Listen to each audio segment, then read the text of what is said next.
Our garden has turned into a complete jungle, just like it does every year and just like I explained in our spring garden tour.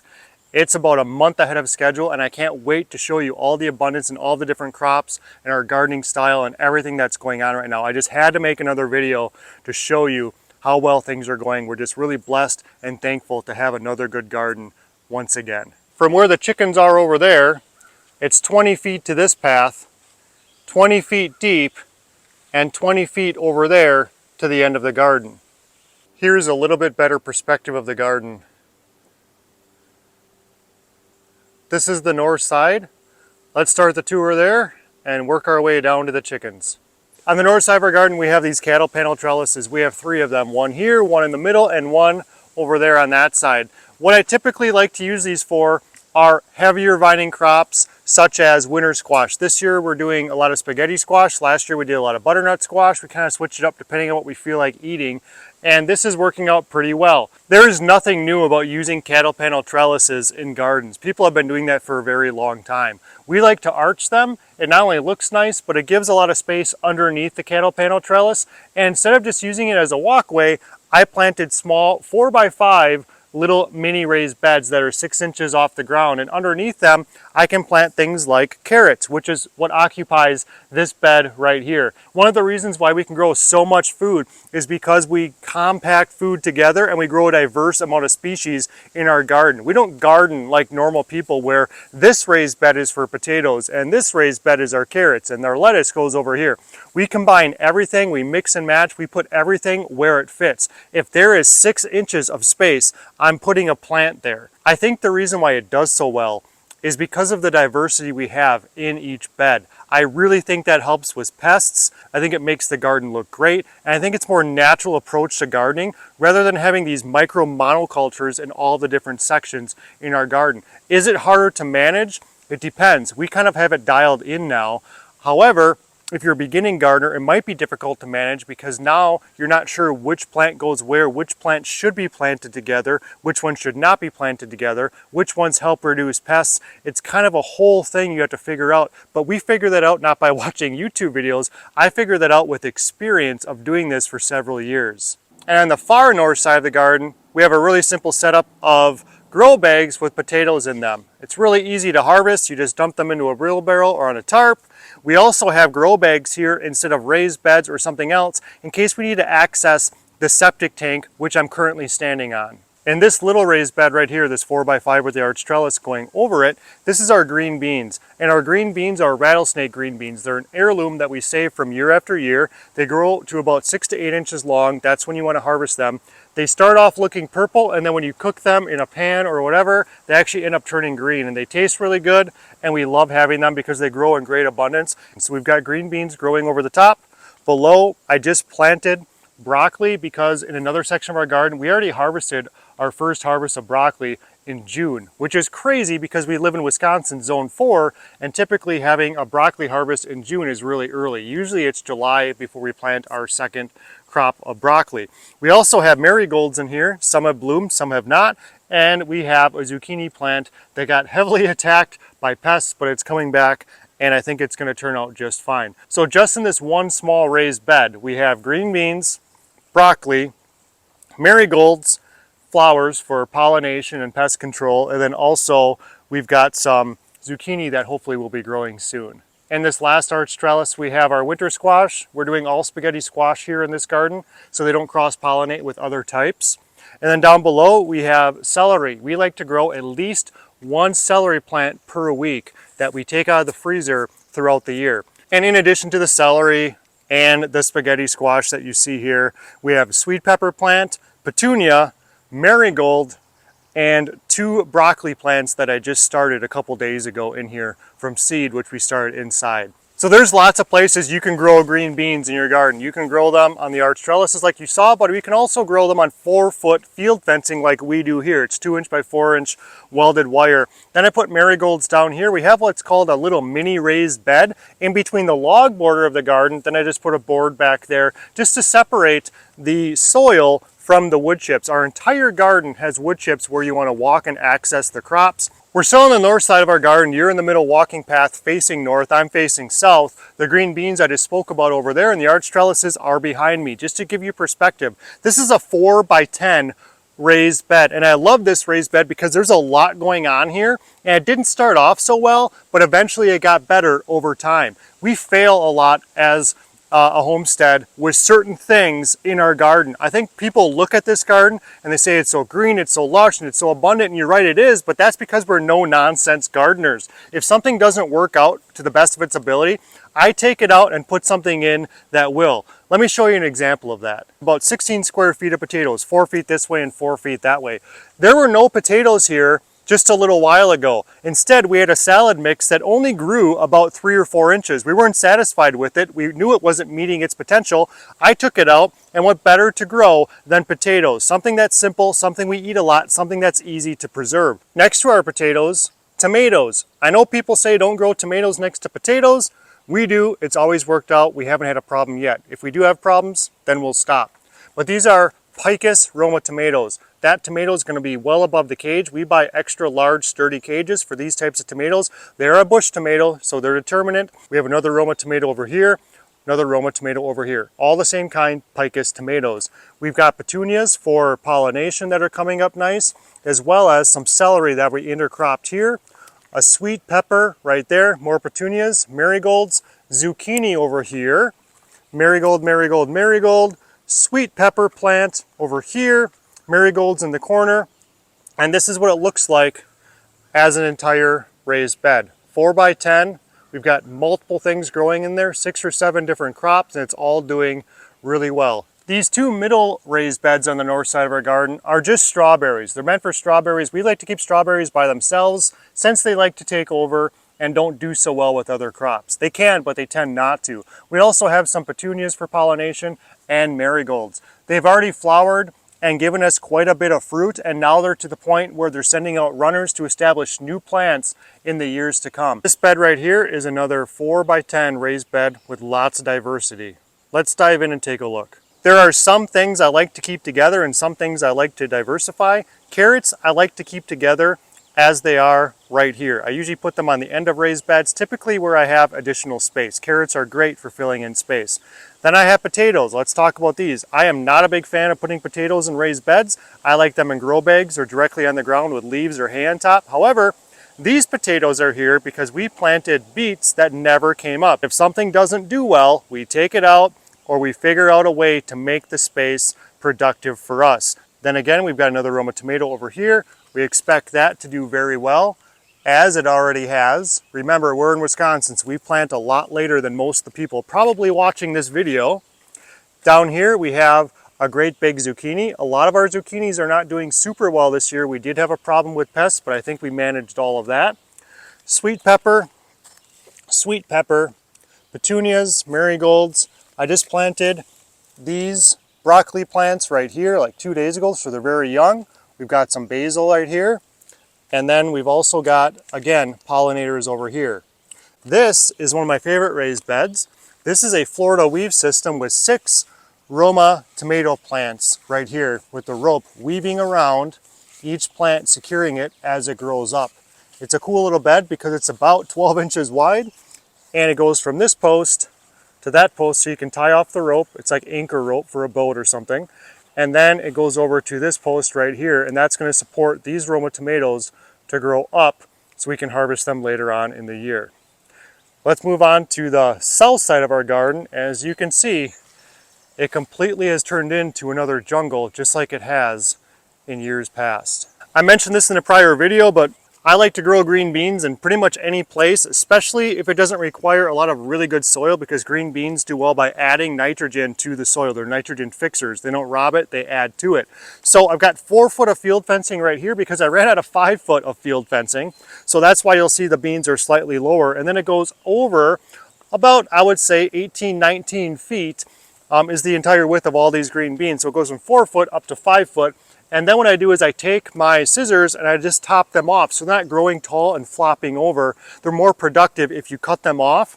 I do the same thing with my squash so they can put more energy into the crops that you want to harvest. On the south side of the garden, we have 3 raised beds. They're 4 feet wide, by 18 feet long using cedar fence planks, or fence pickets, you might know them as. This raised bed is my favorite in particular because we use teepee trellises using tree limbs that we cut up or I find in the woods or whatever on our property. The teepee trellises are used to support the vining crops that grow up, and then the raised bed below also has crops that don't grow up, instead they kind of grow out. And I'll show you everything we have in this raised bed. It's really cool. And I think if you'd like to have something look like this in your garden and be productive like this, you should try using tree limbs in a teepee trellis with other limbs that connect them so you can grow things up as well as over to make good use of the space in your garden. Let's begin on this end and kind of break this down. There's a lot going on here, but if there's any kind of squash growing in here, again, it's going to be spaghetti squash, which we have a lot of. I use jute twine to attach them to these tree limbs, as you can see here. This vine right here needs to be attached up this way. I start attaching them all the way from the bottom, growing up. I allow them to grow up and over one section. One section is basically a limb growing this way to another limb growing this way, as you can see here. Once the squash grows up and over, I cut off the ends so I can put more energy into the fruit like this. Otherwise, we find that they're still doing this in September before our first frost, and the squash are this big, we can't harvest them. We'd rather have them put in energy from the fruit that's already being established, like this one and those ones right here. This is just some flower mix that'll eventually be good for pollination. Slicer tomato growing up this limb over here. Spaghetti squash, petunias, marigolds, another slicer growing up there. Another spaghetti squash. That's probably our biggest one so far, and it's only July. Usually they don't look like that here in Wisconsin until August, so that's good news. A great big spaghetti squash growing here. Back here in the shade, some celery. Celery don't mind shade, they actually prefer it, so I like to put those there. Marigolds down here, some petunias growing out. This is a big zucchini plant, as you can see. All of these leaves are super big. I actually need to prune some of those back. We've got volunteer potatoes growing over here. One of our not so good things, our fails, I guess you can call it, is this cucumber. We've had cucumber beetles take over the garden this year. We fixed it, but the damage has been done, so it's not growing super well. More marigolds, some petunias down here. Potatoes are doing super well. Another slicer tomato. You can see the squash grows up there, the main vine. Then I cut off the end when it got to this pole, so that puts all of its energy into the current fruit growing on the vine rather than keep going out and having small squash at the end of the season. That's a tip I suggest you try. This is a cherry tomato, a bumblebee. They're gonna be purple, that should be kind of cool. This is one of the cucumber plants that is doing actually decent. It hasn't produced any fruit yet, but I expect it to eventually. It's doing okay. Marigolds down in the corner. And another spaghetti squash over here. You can see we're actually getting some squash right here. There's a little one growing there, but all of these vines need to be put up. This is another slicer tomato right here. That's the celery you saw back there. Then I made a mistake. I put some sweet potatoes there, and I obviously should have known by doing this over time that that's a lot of shade there. Those probably will not produce and do so well. And then more squash over here. We saw this from the other side. The celery from this side. More squash over here. We're growing so much squash this year because we want to have spaghetti squash in our meal at least once a week, if not 2 times a week, to replace carbs. Instead of using noodles, we want to do more with the spaghetti squash. This is the middle 4x18 raised bed. We have carrots on this side. Those are doing really well. You can tell they're nice and tall. Really big cabbages growing. They're going to be potentially 14 pounds each. So they're starting to get some nice big cabbage heads, as you can see, forming here nice and firm, all of these. And we have more in a raised bed over there as well. Another Roma tomato, I put those where they fit. Some basil, little broccoli plant planted just a couple days ago, like everywhere else in the garden. I think we have 20 to 24 of those growing. And then this is where all of our broccoli was before these potatoes got here. We have about 10 feet of potatoes going that way, and again, it's 4 feet wide. Our broccoli was here. They grew so fast, we had to harvest them in June. Got rid of the broccoli and said, what can we do instead of growing broccoli again? Because these little plants were not ready to replace the broccoli yet. And then we decided, let's just put potatoes there again because we eat a lot of them. They're super easy to grow. They're very low maintenance. And broccoli you can kind of place where you want in the garden. Potatoes, I typically like to put them in just a couple of spots and grow them in mass numbers in one area rather than having random potato plants. Speaking of random potato plants, you have one right here. It's a volunteer potato. And we have those all over in the garden, including back over this way on our garden path. Every year we tend to get potatoes in our garden paths. More cabbages over here. This one is our best one so far. It's very big. It's approaching volleyball size. I expect it to be basketball size in maybe a week or two. Volunteer potatoes. When we take a look back, this is all doing really well, these big 4x18 raised beds. As we move away from the cabbages here, you're going to see that we have yet again another Picus Roma tomato. We're going to get a lot of fruit from there. Big Roma tomatoes, the biggest ones we've ever grown. Look how big these leaves are. They're just massive. I think we have 18 cabbages, maybe 20, that are going to get to about 14 pounds. We're going to have a lot of sauerkraut. So then what we're looking at, I put these TP trellises in here with a pole going across, kind of to mimic what I've got going over there, but I didn't want to take up the whole thing because we do need space for cabbages. We do need space for tomatoes that are better off in cages because they're determinate. So with this TP trellis right here, again, we have petunias, other flowers, basil, marigolds, nice tomato plant growing here. It's really big. So again, all of the tomatoes that grow up poles are indeterminate, meaning they're just going to keep growing. Once it gets up here, I'll cut them off so they put more energy into the fruit and the plant that's already been established rather than growing and flopping over. These are sweet potatoes over here. This is ideal because the sweet potatoes here have access to sun, which comes from this way when it's over the tree line, as you can see now. And those are doing much better than the ones over there I showed you earlier for obvious reasons. On the back side, we have carrots. You can see there's a lot of intercropping going on. This is another cucumber that's doing decently well. It wasn't doing great at the beginning of the season, but it seems to be doing better now. And this is actually a cantaloupe plant. We have one fun crop I plant every year. It happens to be cantaloupe. I don't want to waste my time growing things like that. Really good cherry tomato, honestly, from American Seed Company from the dollar store. For some reason, their cherry tomatoes do better than other cherry tomato plants, and this seed packet was 25 cents, so you can't go wrong there. These are the carrots, as you can see from the back side of this raised bed. Cabbages over there. And I do expect these things to grow up, especially these vining crops like the sweet potatoes to grow up. We'll let them grow over on this pole. These will meet it up here eventually. I do expect these cherry tomatoes to go all the way to the top over there. This is a slicer tomato back here, as you can see. Little tomato coming along. It's doing pretty well. I've got this all jute twined on here for extra support. Big, thick stalk. Big, heavy set tomato plant right there. That's how you know your tomato plants are doing well. Think of all the food you can grow in your backyard with a 20 by 40 garden. Most backyards can fit a garden like this. Just to be clear, we do always mulch. We use leaf mulch. As you can see, we have a ton of mature trees here on our property that drop into our yard. I collect them with our lawnmower. And when I run out of leaves, I use grass clippings that I collect with the lawnmower. Let's check this out really quick. Oh, we've got a flower we have to take off here. We ran out of space for potatoes at the beginning of the year when we were not growing potatoes in the raised beds, as I showed you earlier.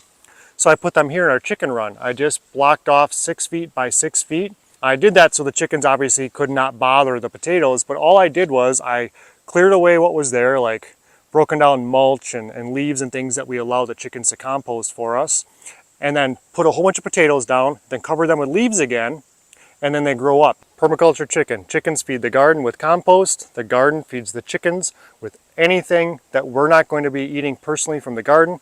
Goes straight into the chickens for them to either eat. If they don't eat it, they break it down to compost. It goes back onto the garden. But we do have extra raised beds that I happen to put in, and those raised beds are over here on this side of the house. There's a gas line going to the house from the propane tank behind you, so we have to keep this space open, which is why I decided to put another arch trellis right here. It's also good because you can access the crops. Up here, because it's not in our main garden, we did decide to go with butternut squash, my favorite type of winter squash to grow. We've got butternut squash over here, 4 plants to my right, which would be your left, and butternut squash over here. It's just the mystery of gardening. These are doing really well, these are not. They have the same soil, the same location, growing up the same infrastructure, but some are doing well, some are not. There's got to be a reason. I can't figure it out, but the same thing happened last year. We had cucumbers that did really well on this side, cucumbers that did not do well on this side. These butternut squash are doing well. We had some kind of disease or something affect our jalapeno peppers there, but they're coming back. They wilted, died off. Now all their leaves are back, so they're making a comeback. That's encouraging.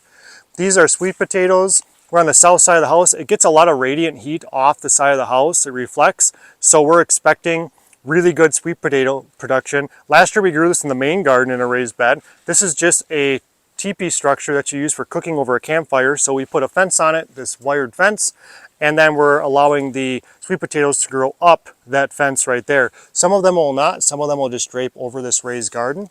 And then we have marigolds, some other type of flower I planted, I can't remember. More marigolds, the butternuts that are doing well, the butternuts that we're trying to encourage to do better than they are. Petunias in the front for pollination, and then I believe we have 10 jalapeno pepper plants back here.